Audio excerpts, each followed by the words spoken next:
How to use a voiceover mic like a pro. What's up, everybody? Welcome back.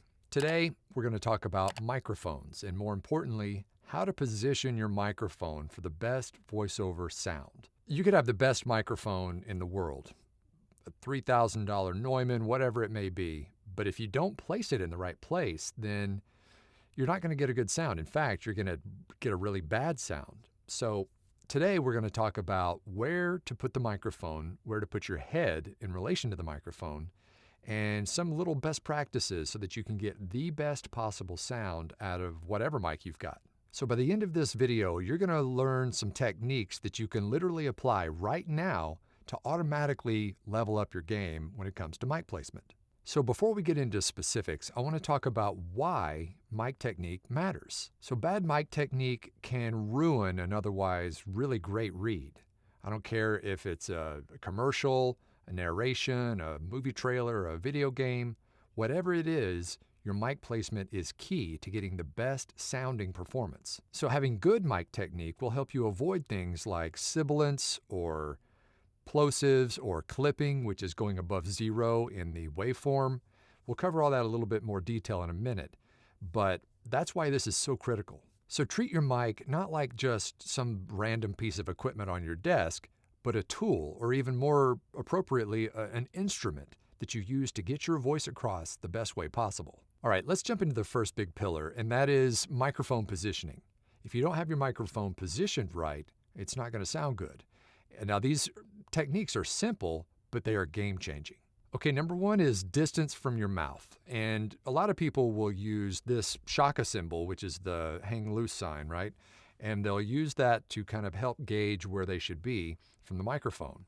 Now that's usually about 6 to 8 inches. Now it's very important to get this distinction out there, and that is this distance is not from your mouth to the tip of the microphone or the edge of the windsock, which is what this has on it, but it's to the actual diaphragm of the microphone. Depending on the microphone type you have, for instance, this is a shotgun mic, the diaphragm is going to be in a different location.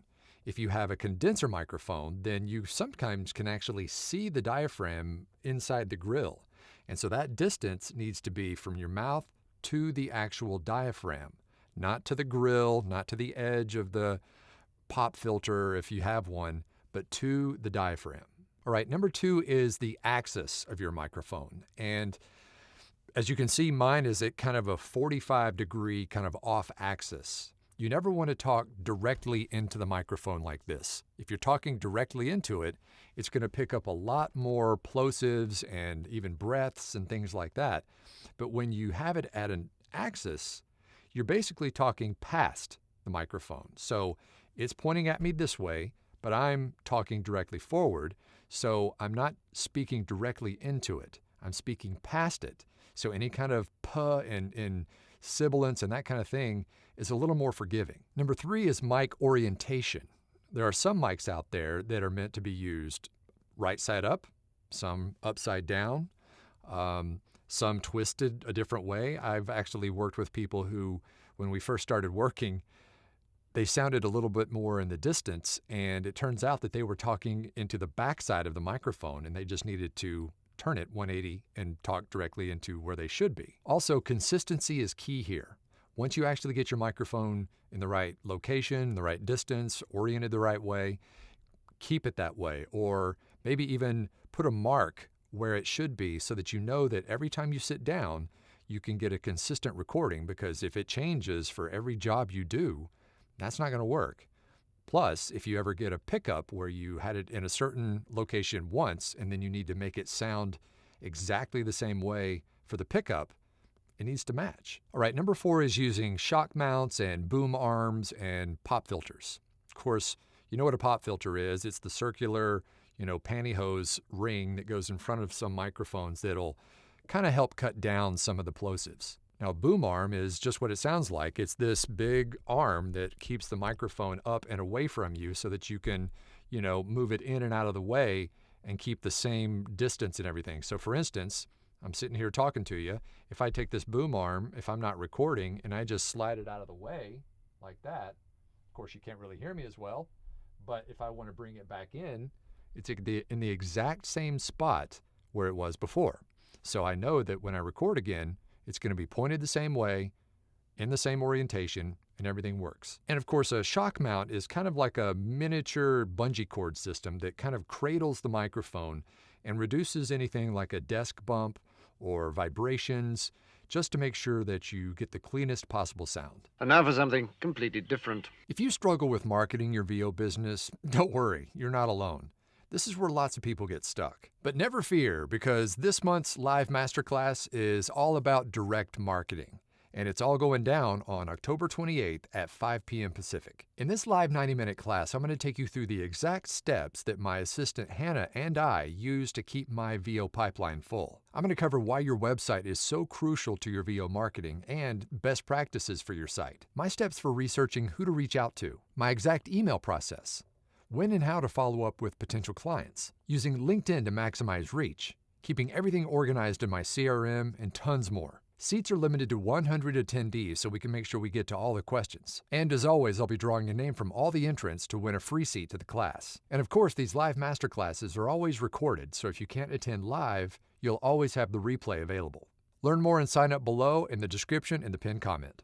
And now back to your regularly scheduled program. Okay, another thing that a lot of people don't think of when it comes to mic placement is breath control, because it's not always just about the hardware. It's about what's going into the hardware. So when you're recording, try to look for the natural pausing places in the read, either commas or at the end of certain clauses where you can kind of take another breath. Never take a breath in the middle of a sentence or a word where there's not going to be a lot of ways to edit that. And be aware when you're recording not to turn your head. If you're always going to be reading a script, say, on directly ahead of you, and you know you're going to be pointing that way, if for some reason you need to turn your head, that will change how the microphone picks you up. So always keep your head pointed in the same exact way the entire time you're reading. Okay, next up is dynamics, and that's basically just adjusting the gain or the input volume of the microphone to adjust for how you're reading. For instance, if you're doing, let's say you're doing a hospital spot and it's a very warm, soft, and sincere read, you might need to turn the gain up a little bit because you're lowering the volume of your voice and maybe even leaning in a little bit, and you want to make sure the microphone picks that up. Now, on the flip side, if you're raising your voice and you want to make sure that you're not clipping, which is going above 0 in the waveform editor, you may want to turn your gain down so that it doesn't pick up as much because you are raising your voice. So remember, hold your head steady, control your breath, adjust the gain as needed depending on the type of read. Okay, now I want to talk about some common mistakes and how to fix them. Okay, first up is plosives, and we talked about that earlier. Those are the P and the B and the T sounds when you're saying that into the microphone. Just make sure that your microphone is off axis and you're talking past the microphone and not directly into it. That'll really help you cut down on the plosives. Okay, next up is sibilants, and those are those really harsh SHs and S's and even Z's that sometimes get in your recording. One of the other ways to do that is, again, to keep the microphone off axis so that you talk past it. That will either reduce or hopefully eliminate those plosives. Now, if for some reason you've still got those, there's plenty of plugins like a de-esser. There's some that you can buy. There's also some that are already on board, some of the DAWs.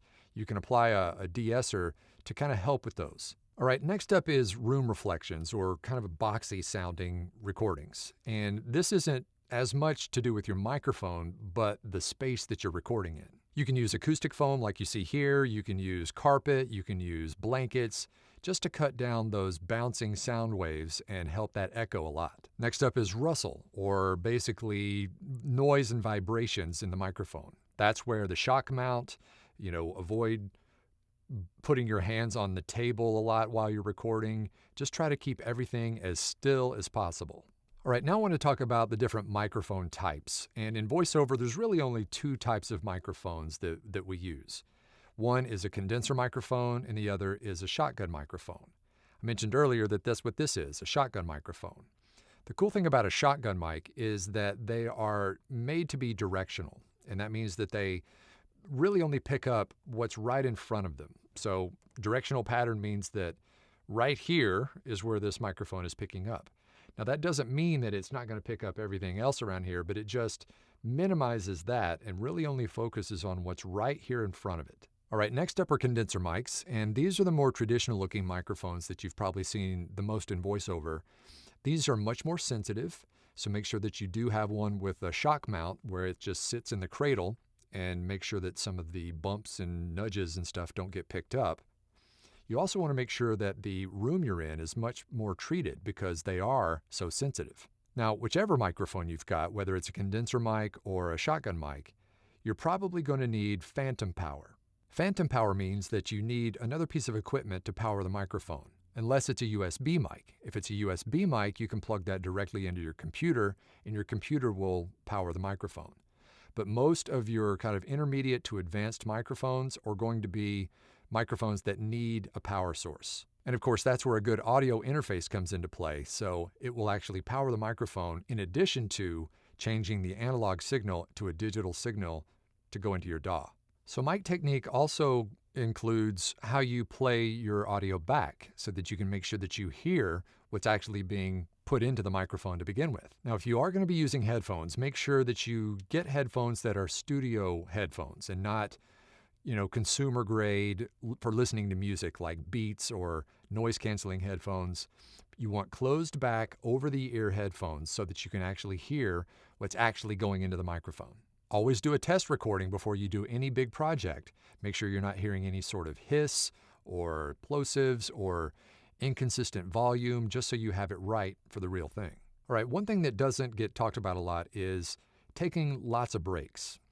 If you happen to do longer narrations like e-learning or audiobooks, your microphone's going to pick up if your voice is fatigued. So make sure that you do take lots of breaks, stay hydrated, and you're going to get the best performance out of your microphone. All right, next up is post-processing. And of course, that means, once you've done your recording, going in and polishing everything up. If you're someone who uses compression, make sure you use very little compression. Don't overdo it. We don't want this recording to sound overly processed. As I said earlier, if you get any sibilance or clicking or any kind of thing like that you can't fix manually, you can always use a plug-in like a de-esser or a de-clicker to help clean up some of that noise. This is why the mic technique helps so much, because if you've got your microphone in the right place, the chances of you having to fix a lot of this in post go way down.